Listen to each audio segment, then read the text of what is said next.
listeners.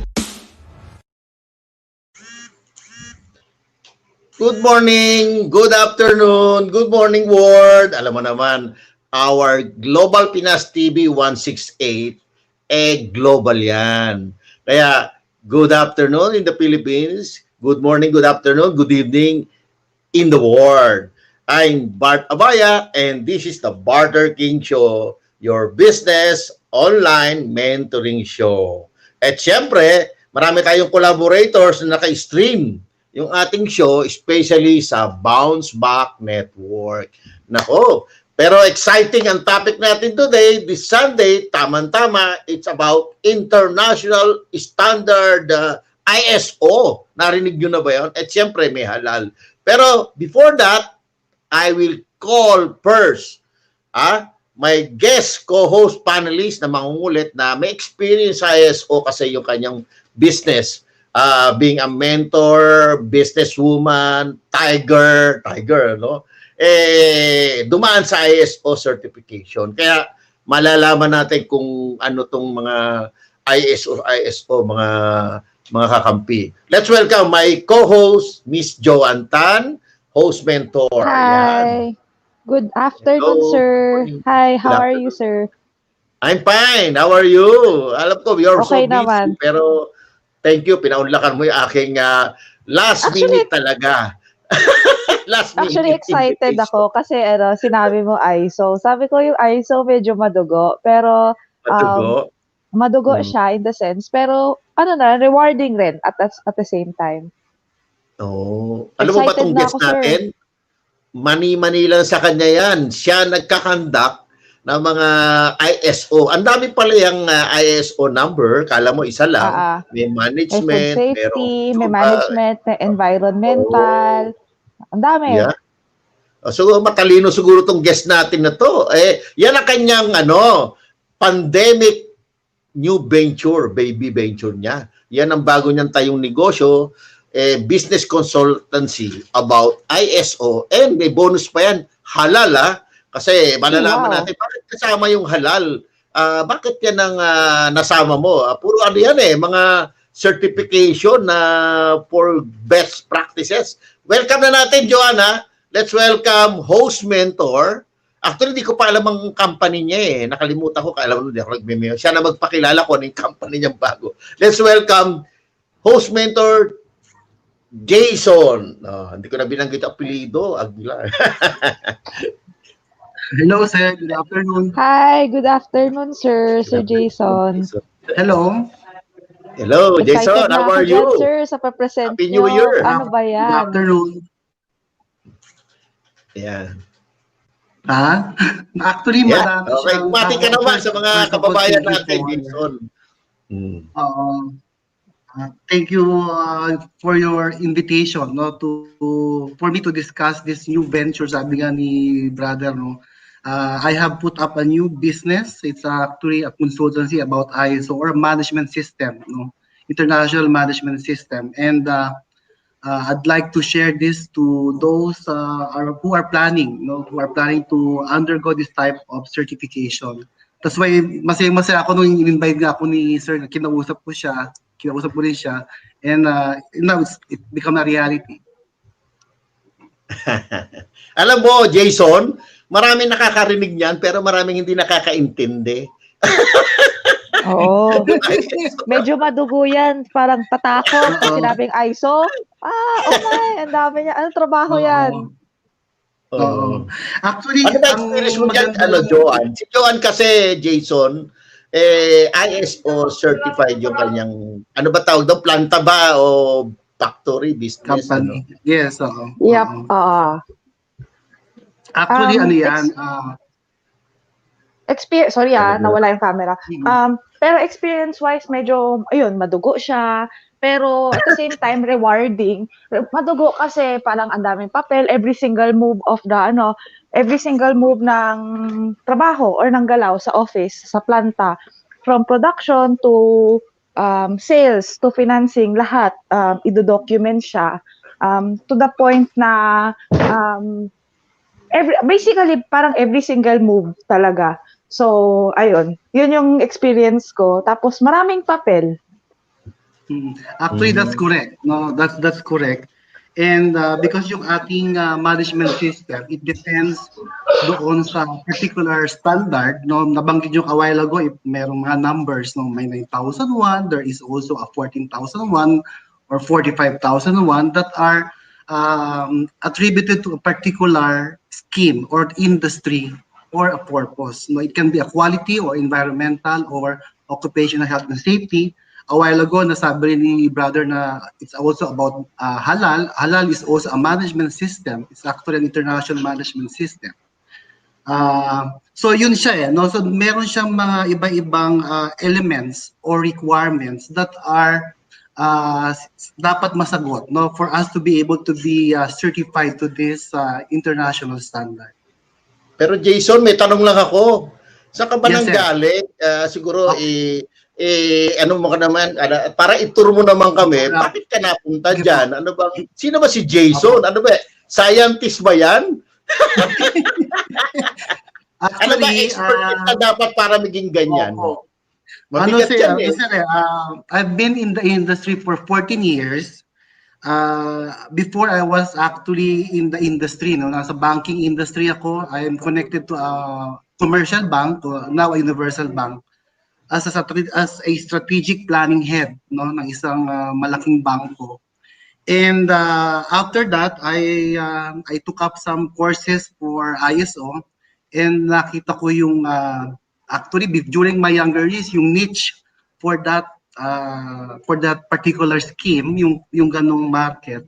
And I begin to realize na parang masaya yung you're fixing processes, you're analyzing process to become better. So maganda yung ganon. So I started working as a sales and marketing officer of a multinational certifying body. No? So galing akong, if I may say, no, Bureau Veritas.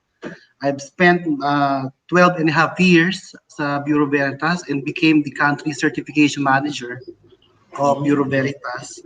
So I also learned how to train auditors. I also learned how to lecture yung ating mga different type of ISO standards. So doon ako natuto. No, it's a good thing that I worked to that from that company. And then of course I also went to widen my horizon. I was given an opportunity to become a country manager sa isang halal international halal certifying body. Governments know me already for those numerous years, but I'm already medyo bata pa naman po ako. So pagkataon lang nabigyan ng mga agang opportunity to become head of different institution, yung international certifying body. I worked at Prime Certification before.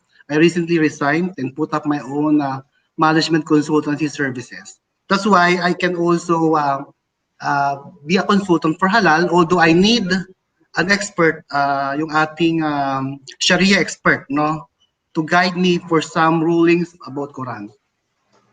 Wow, congratulations. Daming credentials. Young entrepreneur na to, Joan. Young entrepreneur, pumasok na sa business ng sakit ng ulo. Pero rewarding. Yung credentials hindi biro yung credentials sir. Credentials, I'm an accountant by profession, and I have my master's degree at De La Salle University. And I also took up my doctorate degree at PLM, Pamantasan Lungsod ng Maynila. Naku talaga. Schoolmate ka ba ni Joan? PLM din siya. Sa ano lang public school. Tsaka pag banking, di ba, lahat documented talaga kasi pera-pera yung usapan eh. So, basically, even 1 centavo, kailangan dino-document. Yeah. So, pero meron tanong ang masa, Joan, di ba? Bakit ako magpapa-ISO? Yung parang, layman lang. Bakit? Ano bang benefits, advantage in one sentence na ganyan? Sa akin, by experience, pag ISO is, meron ng credentials, number one. So number two is going global is very, very easy because ISO is something that is a standard language for all. Parang kumbaga naiintindihan ng lahat ng negosyo na may standard ka, hindi lang basta-basta backyard industry yung pinag-uusapan natin. Paano magluto, ilang minuto, ilang oras, anong init. So basically, lahat yun properly documented. Number two is the advantage of which is just in case kahit sino yung pumalit, in the sense na let's say merong ano nangyari or something, ano nangyari sa tao or nag-absent or for whatever reason, somebody can take the seat kung sino man yung ipapalit natin kasi very much well documented siya. And at the same time, ang gagawin ng taong pumalit na lang is babasahin na lang and then execute na lang yung yung the one that is documented dun sa ISO, what is the responsibility of the person, etc. etc. So yun. Also, yung pinaka big benefit talaga is going global. Lalo pa ngayon, 'di ba? Medyo pandemic, medyo papaliitin natin yung mundo. So in the sense na yung product mo hindi lang available sa city mo, barangay mo, or kung ano man, or sa country mo, but also we would want to go global and then ISO would be a great credential for us to go there, tap our desired global market. Also, apart from that, halal pa si Sir. So, syempre, since halal si Sir, mabilis yun sa sa Muslim market plus other market. Halal kasi is tawag dito, permissible and allowed. So, it's very, very good. And to add, Jason, explain na si Joanne by experience. Pero ang tanong ng tao, kaya makahirap mag-apply niyan? Ikaw ba nag-a-approve niyan? Ganon. Parang ganon yung tanong namin. Ikaw ba yung nagpa-process to be an ISO certified? Actually, sir, yung before, when I was with those certifying body mentioned, I'm the one who approves locally in the Philippines as a management representative of the certifying body. And I also sign in behalf of the company once you are certified. So yung signature ko sir yung nakikita doon sa mga certificate. So ganon. So normally I review the technical report of the auditor or the assessor. Yan ay food or non-food, whether yan ay manufacturing or services yung binibigay. Kasi meron siyang mga different type of services that is now captured in the standard. So may it be a product or a service, it can always be captured. And to add also doon sa sinabi ni Ma'am Joanne, ang ISO kasi is a strategic tool. Kung meron kang strategic management subject sa masteral or sa doctoral, so it's really a strategic management tool that will going to help business owners, or top management monitor their company. So once it is being monitored, of course, alam naman natin if it's monitored proper ang kanyang operations, the profit will really go up. So yun yung isa pang main benefit nung ating certification pagdating sa standard na whatever standards for ISO that you will going to avail of. Sir, matanong ko lang, tanong si Joanne. Sige, Joanne. Ilan ba yung ISO na meron tayong in-offer? Environmental, meron ba yan? Management, okay. Yes, food safety. What else? How many standards do you offer? Actually, for my side is 9,001, 14,001. There is 45,001, which is the occupational health and safety. There is also food safety management standard, FSMS, ISO 22,000. I also can offer ISO 27,000. Di ba usong-uso ngayon yung mga data protection because of the pandemic? Medyo mga tao is going online. Work from home. So medyo na in yung ISO 27,000, yung Information Security Management System. So yun, no? So that's BRC, very sir. In demand, especially now. Hello? Sir Jason? So, BRC, sir. naririnig ako. Hello? BRC, we also Sir have BRC. Jason? Yeah, yes, the bridges, Yeah, we naririnig can hear. ako. Yeah, BRC. BRC is also we can offer. British Consortium. Yes, Whatever, yes, sir. Sir yes, Jason, yes, sir. what whatever type of standards, especially because of my experience working in an international certifying body, so I have managed to encounter all of these standards. So I was able to sabihin na natin na pag-aralan natin, no? Because of my 12 and a half years and then another 2 years sa Prime. So yun, magagawa natin siyang ibigay as part of our services. So medyo madami, although in a nutshell, ang talagang number of standards is around 20,000 standards. These are only a few standards that we can offer because of the demand in the market. Wow. If if I may share, kung okay lang, I can share to you the Sige, sure, profile. sure. Okay, Okay. sige. Sure. So, Please. I now own a JO Management System Consultancy. I do have a partner, si Carlos Cayabyab. I don't know if he's watching. So, my motto actually in setting up this company is sharing management systems through our passion. Kasi personally ako, no, when I realized that this is something that I really love doing, no, nung naisip ko yun, so parang masaya ako when I share my knowledge to my customers or my clients, no? That's why I really see to it pag meron akong training or either a virtual or an on, kasi ngayon yung face to face is medyo wala na, no? Yung virtual, even virtual training, I conduct that. So I'm really having this sabihin na natin yung sense of happiness or fulfillment when I share my knowledge. So that's why I put this into our company's logo, sharing management systems through our passion. So the Wow. JMCS will going to help you understand the process. So we have this process expertise together with our, kasi I also have a group of people within our system who will going to help me analyze your company's process. So kasi may kanya-kanyang ano yan eh, may kanya-kanyang specialization yan, whether you're a chemical engineer, whether you're an accountant, or you're a civil engineer. So meron siya, no? Another one is hitting the target and purpose. So when you engage with JMCS, the purpose of the owner or the top management in setting up a business that is aligned to the international standards, that is our target. So in that, we can help you with that, no?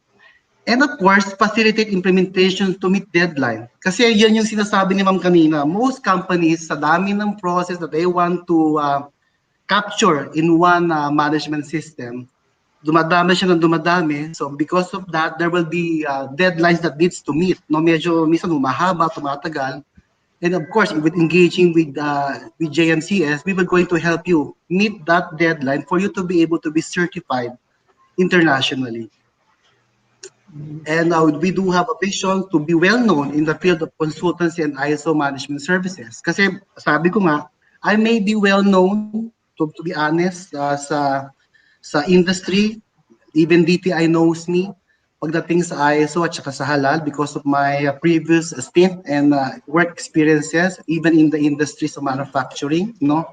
But this time, I'd like to be known with this company, no, in the field of consultancy. So, of course, our mission is to serve with degree of quality in order to satisfy the business partners. Hindi lang naman business partners Bola? yan. But of course, Okay. consultants, subcons, and client. To answer your question a while ago, these are the following that we can offer. The 9,000, 14, the 45, 22, 27, asset management. Yes, the asset management, the ISO 55001.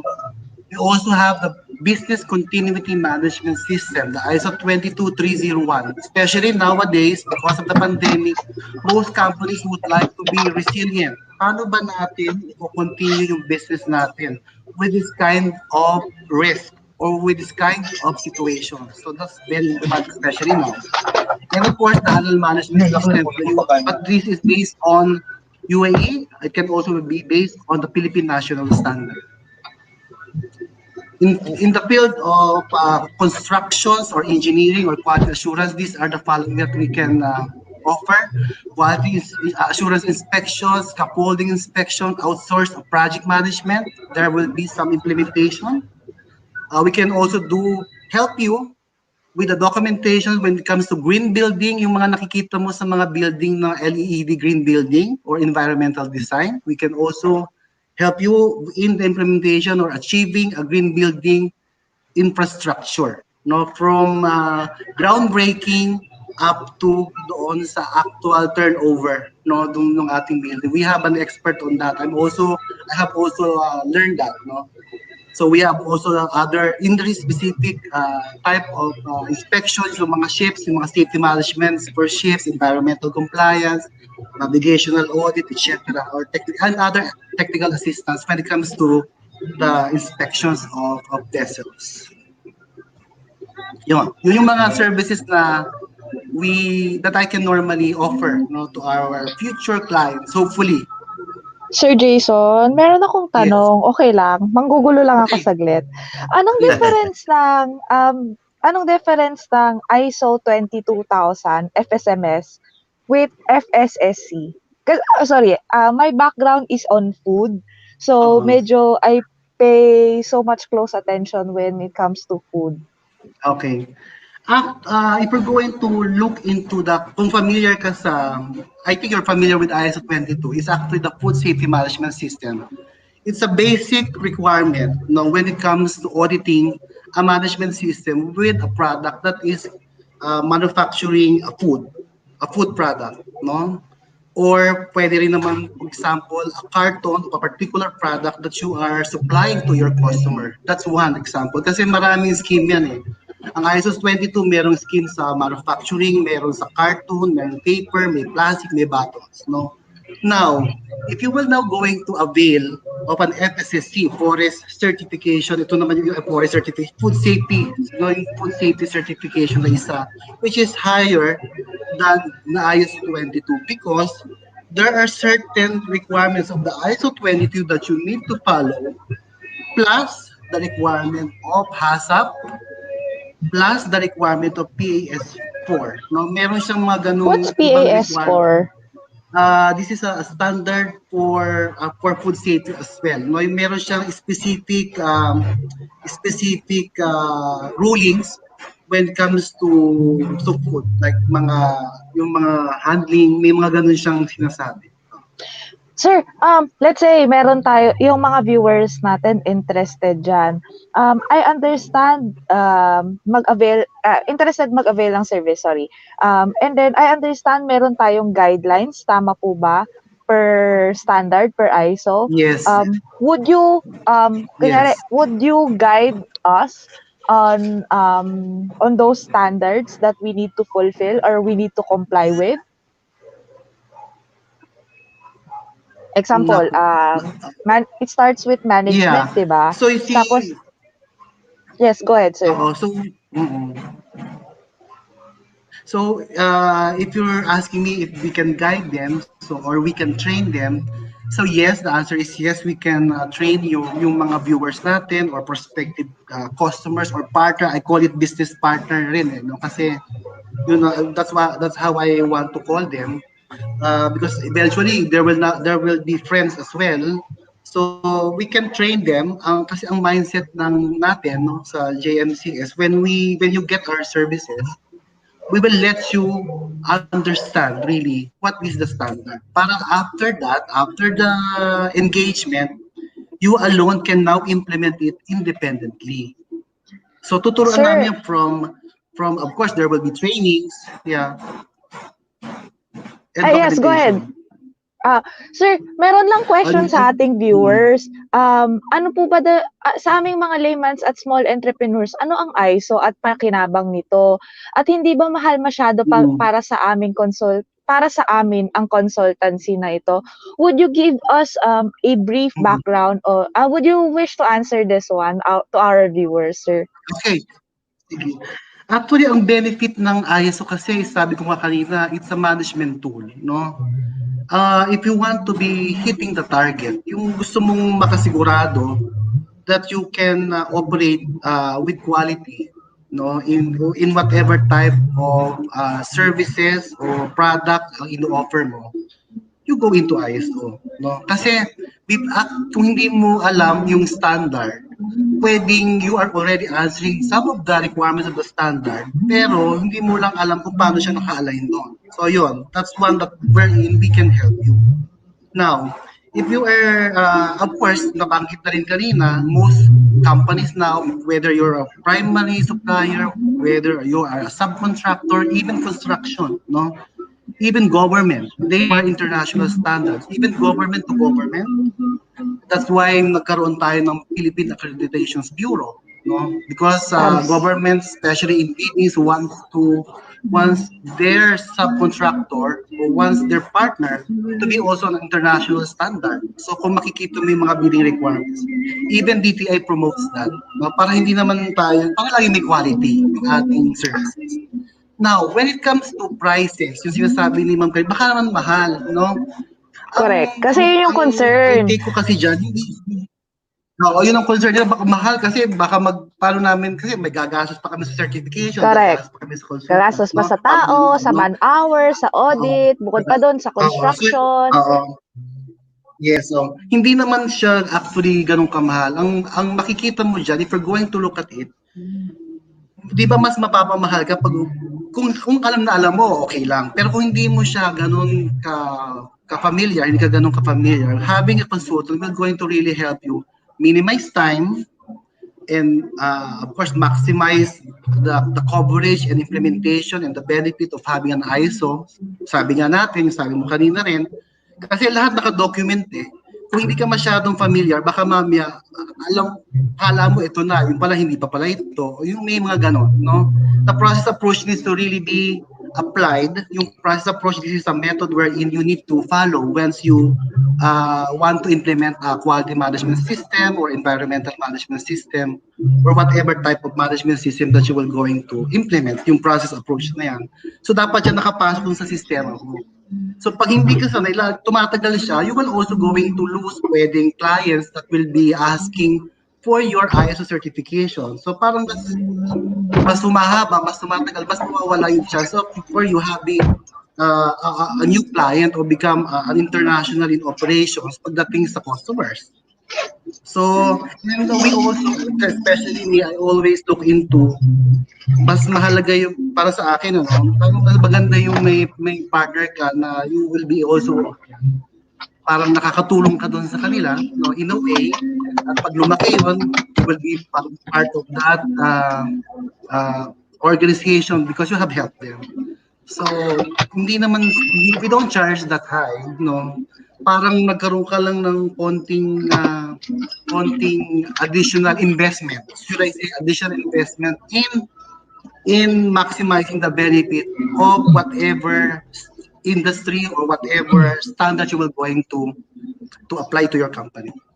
Sir, question lang. Another experience or feedback is parang if you have an ISO certification, it's just like this. You were able to graduate in a school like a doctor, like a master's or doctorate degree.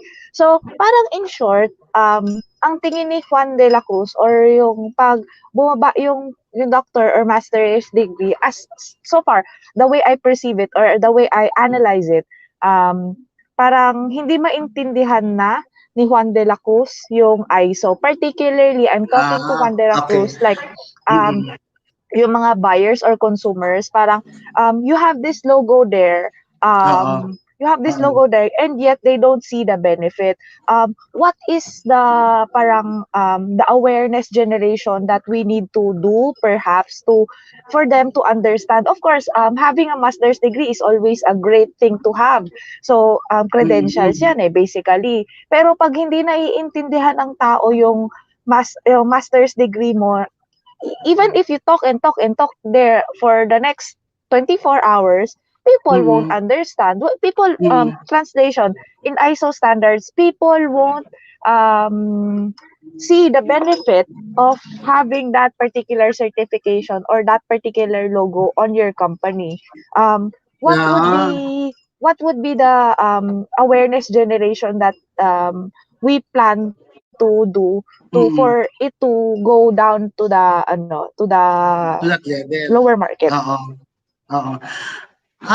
Sa tingin ko, no, sa 14 years kung pa-practice ng profession na to, when I got the chance to be invited as a speaker sa Department of Trade and Industry, no, sa DTI, no, I think nakapagsalita na ako doon for ISO. I also have the chance to speak for Halal, no.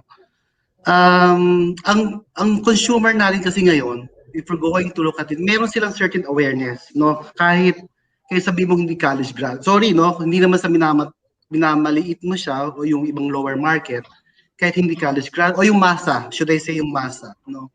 Meron silang understanding pa rin ng quality. Minsan matibay kaya yan, no? Or tatagal kaya yan.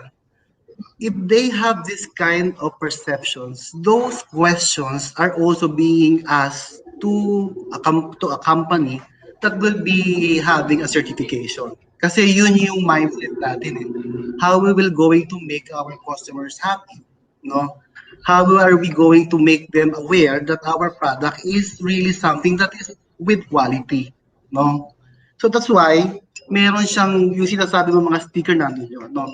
But in the ISO standard itself, there is a clause requirement, merong clause 7 pala na tawag na requirement, no? That will going to make people aware. Halimbawa, yung company mo is something that is going to apply. You need to be aware. Ano ba yung ISO na to? To tell you my experience before, no? I have the chance to audit a plantation, no, sa Mindanao, no. I have the chance to audit a plantation in Mindanao, and yung mga growers doon hindi naman sila master's degree holder or master's degree holder o doctoral degree holder, no. Yung common people, no, common Filipino na Juan de la Cruz, no. Kami, no, as I'm speaking in behalf of all ISO auditors, no, especially yung mga kilala ko, no, na na-train ko din, no, is that we are trained, no, to be flexible, no. If you are talking to people na sabihin na natin na paano ba sasabihin yun, na walang ganong achievement or qualification in terms of competency, so you need to also adjust, no? Sige pag-usap pa sa kanila ng maayos na maintindihan nila. We are all trained to have that kind of approach, no? So para maintindihan niya yun, no? And of course, when it comes to higher management, we are also trained to interview management in a way that is actually appropriate for a management level, no? For other concern, sabihin na natin, no, para malaman ni Juan de la Cruz, ano ba nga itong, yun kasi yung sinasabi ko is pertaining to companies who will going to be certified, who wants to be certified. So, i-orient yung mga tao niya. Maski sabihin natin hindi siya college, or college level siya or whatever. But for other responsibility, like sa public, no, si Juan de la Cruz, that is why si Department of Trade is there, no? Ako, I have seen the efforts of the government, no? Always giving free seminar, no? Just for the industry to be aware, no? Lalo ngayon virtual, ang dami niyang virtual seminar na libre, no? Just to be aware of certain standards that Juan de la Cruz needs to understand. Kahit high school graduate, maiintindihan siya. Yun naman, salamat sa DTI, meron silang ganong effort, no? So, yun. I hope I answer your question correctly. Sir, another question, sorry, medyo ang daming tanong.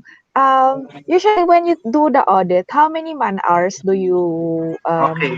how many man hours is the audit? Man hours Normally, meaning ang wait, how day do we is 8 explain hours. man hours to our viewers? Okay. Wait.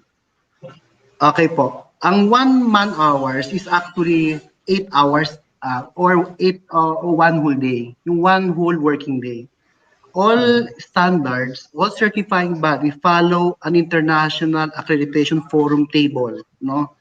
Kahit yan ay ISO, kahit yan ay Halal Management System, we always follow that, no?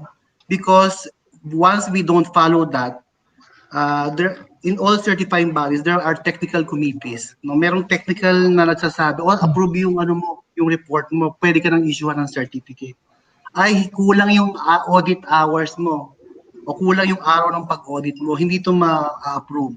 So that is why ang ISO or ang IAF, yung International Accreditation Forum, gumawa sila ng table, no? It is being followed around the world, no?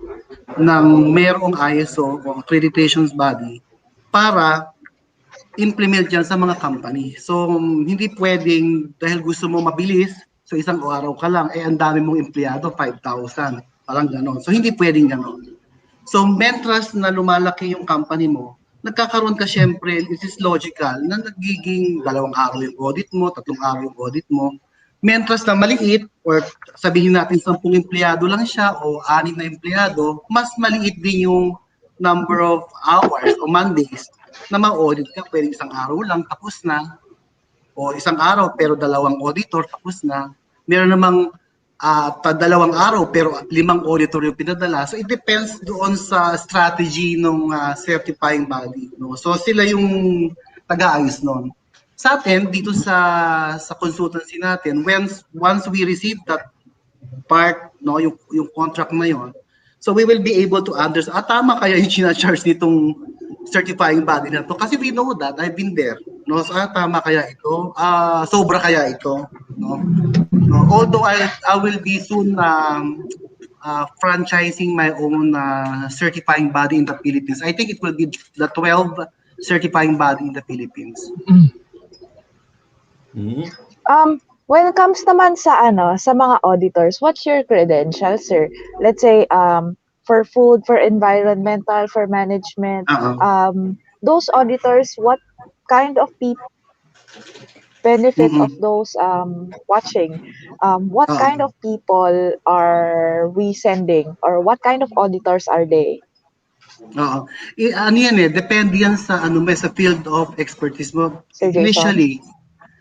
Initially, ang kailangan na kung Hello, ako, Sir I've Jason? been, hello? Narinig mo Nawala ako? si Sir Jason. Wala ako? Hello? Yeah. Tuloy lang. Okay na? Okay. Okay. So, it depends doon sa qualification ng taong magiging auditor. No? Okay. For example, ako, I've been Nawala, Sir Bart?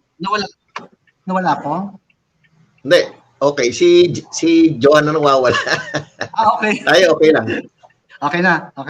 So to answer yung tanong ni Joanne, when I accept applicants for dun sa company nire-represent ko before or even soon sa ipa-franchise kong certifying body, is I always look into the background ng kanyang yung educational background niya.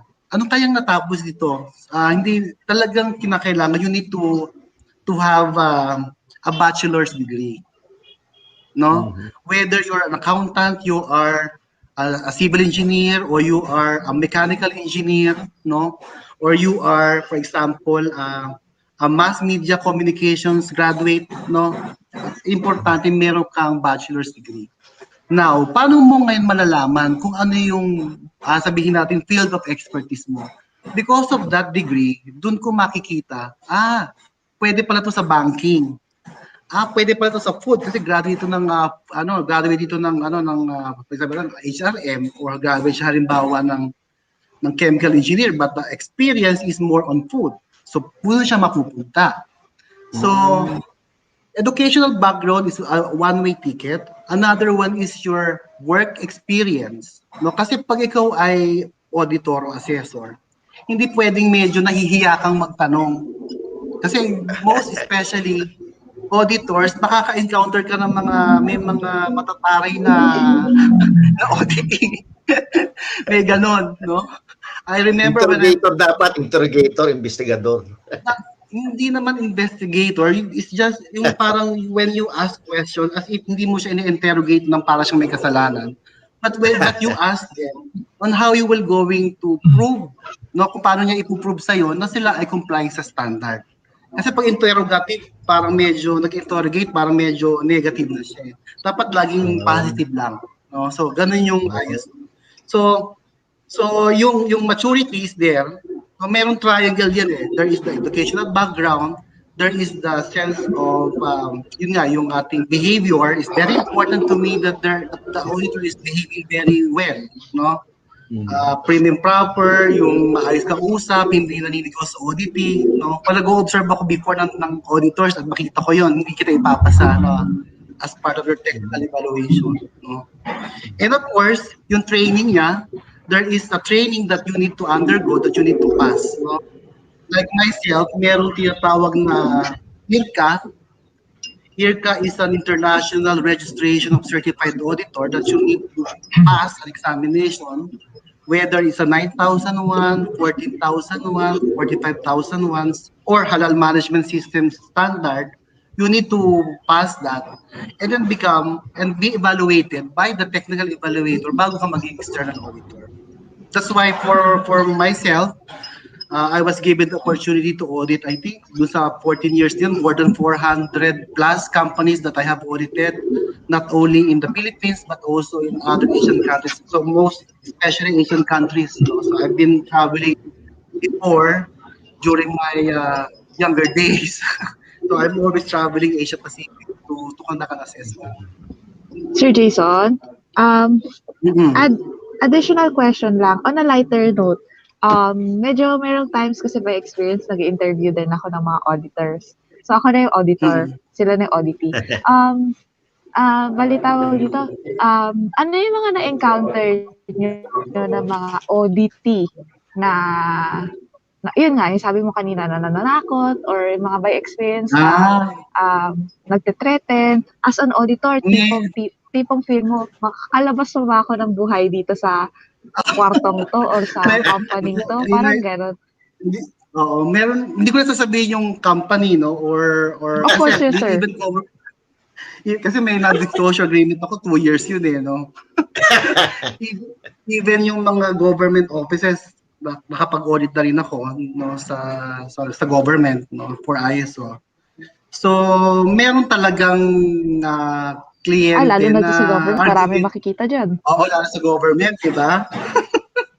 Argumentative talaga. Kasi ang ano sa government kasi, pag nag-issue ka kasi ng non-conformity, yun yung issue eh. Non-conformity, we call it non-conformity. Pag binigay mo sa kanila yun, sigurado magkakaroon ng kopya ang ano, yung NC, nagkakaroon ng copy yung ano, yung Commission on Audit. Oo, at saka yung management, yung Commission on Audit. Kasi meron silang gano'n eh, nakakopy yun. So pag medyo meron something doon, so talagang medyo may criticality sa kanila. So baka, alam mo na. Bubungkalin, gano'n. Talagang ang kinakailangan mong gawin as an auditor, yes, kaya kailangan mong gawin as an auditor, don't be argumentative as well. Huwag mong sabayan yung init ng ulo niya, otherwise hindi kayo matatapos. Kasi remember, conducting an assessment is a team effort. Makapag-coordinate siya sa'yo ng maayos, matanong mo siya ng maayos para makuha mo yung kanyang compliance. Kasi when you audit, when I audit, ang hiniharap ko compliance, hindi non-conformity. Kasi dapat talaga compliance ang mindset ng auditor. Nagkakataon lang, may makita kang NC, yun yung nire-report mo sa management. No? Pero ang most of the time when you type, talagang puro compliances yung tinitingnan at kinukuha mo. So, dapat mature ka din as an auditor. Kasi pag pinatulan mo yung init ng ulo niya, hindi na kayo matatapos. Or there is a way, you can always call the superior para maayos yung problema. O kasi meron akong mga na-interview mga auditors na feeling kasi nila dati alam mo, alam mo, sabi, saan kayo umuwi? Ay, dyan lang, sabi ko. Saan mo dyan? Dyan lang po. Mahirap na eh. Dyan lang po. So, ihat ka namin. Kaya okay lang ako, mag-jeep na lang po kami. Pero sir, so speaking of yung sinabi mo ngayon, mag-jeep na lang po kami. Pero usually, auditors ba is sinusundo, hinahatid, or depende Ah, sa level of maturity ng company ng the one they accept, na, how they accept NCs? meron kasing proper way of delivering an NC on a non-conformity. Huwag kang mag-deliver ng NC na parang sinisisi mo siya. But more on kung paano ma-improve ang isang organization. No, don't pinpoint the person, but pinpoint the root cause of the problem kung paano siya may-improve. Kasi ako, I always do that. Even nung naging head ako ng isang company, I always look into kung paano ba natin masasolve ito. Not to the point na i-pinpoint ko yung tao kasi magiging ano siya, baka maging ma-down yung kanyang nararamdaman, no? So para hindi siya magalit in a way na hindi siya masasaktan, no? At when you write an NC, there is also a proper training to that, no? May mga yung the way you write it na hindi masyadong negative, using words that are not sabihin na natin nakakasakit doon kasi sila gumawa nun di ba? So masasaktan siya pag masyadong negative. So yung gano'n. So nasa training din yan. It is actually part of the training para maging magaling kang assessor. May tanong na ako Ayan, nagtanong na, Sir Jason, saan po kayo umuuwi? May tanong ako, Jason. Opo. May tanong ako, Jason. Critical question lang. Opo. Di ba, your assessor, who assess those people na assessor? Kasi, talking about credibility, integrity, ISO, may human factor yan di ba? Paano mo ma-sure na you're an ISO certified company, pero hindi siya na doktor? Di ba? Sabi mo nga, ang hirap mag-ayos di ba? Paano yun? May human factor Paano yun? I can speak for myself, no? Kasi I'm also assessing auditors and qualifying auditors, no? During my engagement sa dun sa dati kong mga company, no? I see to it na hindi personal. You can always be trained. You can always train yourself, especially kasi technical na ang tawag doon, no? So you need to assess them based on technicality, not based on their perception o yung itsura niya or whatever, kung anong nilalaman ng kanyang brain, no? So parang ganon, experience niya. So it's really you really need to have a lot of sabihin na natin strength to be able to do that, no? But as kaming mga auditor, although like yung company na represent ko, that is being audited by like sa atin, sa Philippines, yung Philippine Accreditation Bureau. There is also, there are maraming accreditation body. Kasi ang certifying body is yung mga third party na nagbibigay ng certification. No? Yung accreditation body, yun ang nag-audit sa mga certifying body. Yung accreditation body, yan naman ang ina-accredit ng ISO mismo, yung mga work group ng ISO. Nasa ibang country na, sa Europe. So ganun siya. So meron siyang cycle. So even yung Philippine Accreditation Bureau is also being audited. Ang certifying body naman is also being audited. So hanggang sa auditor, hanggang sa assessor, hanggang sa mismo individual independent auditor. Like me, now, I'm now I have partnered with 3 international certifying bodies, no? So since I'm a freelance, I can do that kasi freelance ako ngayon, no? Sa JMCS na ako naka-engage. So if I may again speak for that certified BSI, no, which is sila yung mismo gumagawa ng standard, no? Sila nagtuturo ng mga standards. Luckily, I have managed to engage immediately with them and other two international certifying body, yung mga nag-issue ng mga PSI certification, yung mga, di ba ngayon usong-uso yung mga payments online? So we can do that now. So meron na dito sa Philippines, which I will going to represent to give a certification for those payment scheme. So at of course, yung mga ibang certifying body, which is, nire-represent ko naman isa is SIS, no? SIS certification, Philippines, they will be new in the Philippines very soon. So I will be their partner here in the Philippines So, yun naman, so meron sa IAF naman sila, IAS naman sila sa Amerika. Kasi marami yan marami accreditation body. Mm-hmm. Sir Jason, just last few questions. Saan po kaya kami pwede makakuha ng guidelines para dun sa ifa-follow namin standard, whether it's environmental or whatever it is, management, 9001, 22,000, or whatever the desired ISO that we would desire to achieve. You you can call us. You can call us sa office namin para mag-guide namin kayo. So kung ano yung gusto nyong ipa-certify, and we can coordinate for you sa ibang certifying body or even implement it doon sa company nyo. Or they can also, if they want just to buy a standard on their own, they can Google it, they can pay it via Visa or MasterCard. Shall it be sent via email? Or they can go shall it be directly. sent? Yes, I think via email, and then they will be given an access for how many hours to download the standard. They can go directly to ISO.org, or they can go to PAB office sa BPI. It is also printed there. They can buy that. No? Parang 500 pesos lang yata yung bayad doon. It's 2 to 3 pages, right? Or depends sa standard. 2 to 3 pages document, tama? May bayad It's a pala Bible. yun. It's a Bible. Depende sa standard. Depende. Marami, depende sa standard na bibili nila. Okay. So, May yun. tanong ako, Jason. Sino ba nag-invento na yung ISO na yan? Okay? Yes, sir. Tanong Okay. Actually, sabi nag-invento niya, sabi nag-originate siya. ISO was invented. Sa Europe po talaga siya nag-originate sa Europe. It's actually invented by the British. No, during World War I, inimbento nila yan to recover their economy. So nakita nilang medyo effective siya hanggang sa ginawa nila sa industry. No? Ginawa nilang para makarecover ang industry nila. So naging effective naman.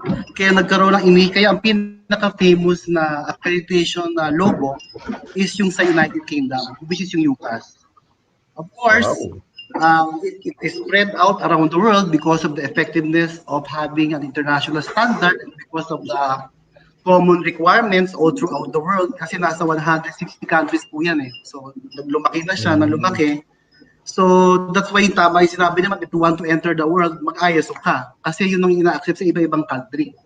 So, si UCAS, to continue, yung number one na medyo famous, it is founded by American accreditation body, yung mga IAF, which I also happens to represent now pagdating sa SIS. So, yung ganon. But of course, ang Philippines naman, sabihin na natin hindi pa tayo masyadong ganong sikat when it comes to having our own accreditation body. But, ang importante dyan, meron tayong sarili. And it is being endorsed thoroughly by the government, yung PAB. So meron tayong Philippine Accreditation Bureau, yung counterpart ng IAF at saka ng UCAS. Yes. So, sana Jason, alam mo yung sa Halal, di ba tayo, nasa Halal. Alam mo, tagal na yan, ilang years na. Sa ISO, ganun din. Even FDA, ang hirap i-explain, di ba? Sana magkaroon tayo ng isang show na magkaroon ng ako ginagawa ko halal awareness na, ang hirap pa rin intindihan ng mga companies, di ba? Bakit magpapahalal, di ba? Sino bang bayad? Ngayon sa ISO, mas madugo, di ba? Para bang they don't get the benefits, the importance. So wala ka mapupuntahan ngayon na parang awareness ng ISO. Buti pa halal, may halal awareness, libre, nagkalat, di ba? Ano kaya gagawin? Parting words na rin, kasi wala na tayong oras. Sige, meron naman, siguro, meron naman, they can call us, so they can email us dito sa 86913-517, yung landline namin, or they can email me, aguilarjasonrussell@gmail.com, so that I can offer them this awareness training so that they will know ano ba yung mga requirements from getting a customer up to billing a customer. So yung ganon, and it will encompass is all departments. So maski security, so lahat naman yan ay importante sa ISO. Bawal kasi sa ISO ang discrimination. Whether you're kung messenger, whether you're manager, bawal kasi sa ISO. Even gender. Okay. Good. They can call me, sir. So we can also, that is your message to the viewer. Mayroon ka bang message pa, additional? Just in case? Actually, ang message ko lang naman, don't be afraid of implementing the system. Sabihin nila, it's madugo, but it's worth the way. Sabihin na natin, yung hirap is very worth. May talagang mararamdaman mo yung effect niya if you practice it thoroughly, you practice it yung real essence of practicing an ISO system or yung quality management system or whatever type of management system, because it will really benefit the company and the management and of course the employees. Wow, thank you, host mentor na dating. Pero thank you, Mentor Jason, para Thank you, dito sir. sa new baby venture mo. Welcome to the world. Thank you, sir. Of entrepreneurship. Pinalo ko Pero yung advice challenging, sir.